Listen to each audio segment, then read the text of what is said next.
காசியில் ஒரு பண்டிதர் இருந்தார். நிறைய படித்தவர், அதனால தான் பண்டிதர். அவர் ஒரு நாள் ஏதோ ஒரு ஊருக்கு போய்கிட்டு இருந்தார். வழியில் மழை பிடிச்சிக்கிட்டுது.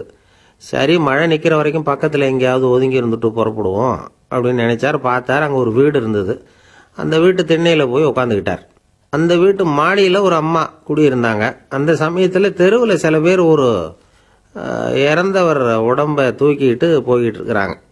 அதை பார்த்த உடனே அந்த அம்மா தன் பக்கத்தில் நின்றுக்கிட்டு இருந்த ஒரு சின்ன பொண்ணை கூப்பிட்டு, இதை பாருமா, இந்த இறந்து போனவர் எங்கே போகிறார், சொர்க்கத்துக்கு போகிறாரா நரகத்துக்கு போகிறாரா அப்படின்னு பார்த்துட்டு வா அப்படின்னு சொன்னாங்க. உடனே சரின்னு சொல்லிவிட்டு அந்த சின்ன பொண்ணு வெளியில் ஓடுது.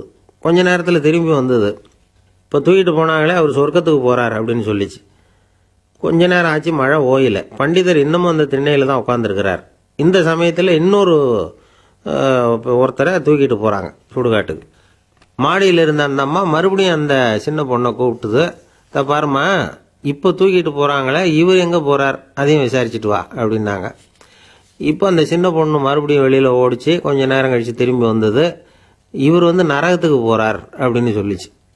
இவ்வளவையும் அந்த பண்டிதர் பார்த்துக்கிட்டு இருக்கிறார். அவருக்கு ஒரே ஆச்சரியம், குழப்பம். யோசிச்சு பார்த்தார், நானும் எவ்வளவோ சாஸ்திரம்லாம் படிச்சிருக்கிறேன், இருந்தாலும் ஒருத்தன் செத்ததுக்கு அப்புறம் எங்கே போகிறாங்கிறத தெரிஞ்சிக்க முடியலையே. ஆனால் இந்த சின்னோண்டு பொண்ணு எங்கேயோ ஓடுது, திரும்பி வருது, அவர் சொர்க்கத்துக்கு போகிறாருங்குது, இவர் நரகத்துக்கு போகிறாருங்குது, இது எப்படி அப்படின்னு ரொம்ப யோசனை பண்ணார். சரி, நேரிலேயே கேட்டுருவோம் அப்படின்னு முடிவு பண்ணிட்டு மாடிக்கு போனார்.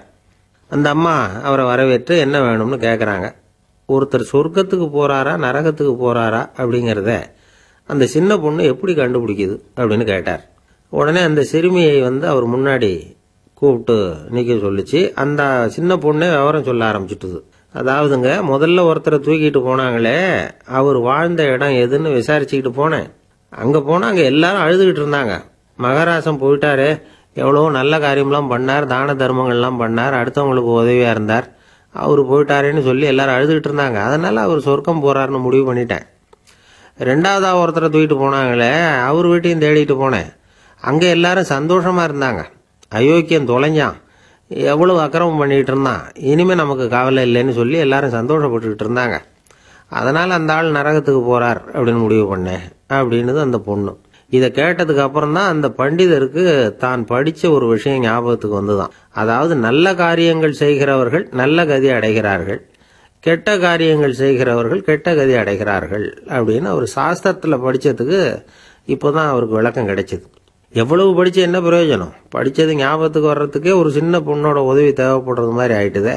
நரகத்துக்கு போய் சேர்ந்த ஒரு ஆள் தன் பக்கத்தில் இருந்த இன்னொருத்தங்கிட்ட பேசிக்கிட்டு இருக்கான்.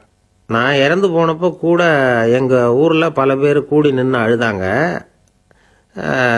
இருந்தாலும் கூட நான் சொர்க்கத்துக்கு போகல, நரகத்துக்கு தான் வந்துட்டேன் அப்படின்னு அவன்.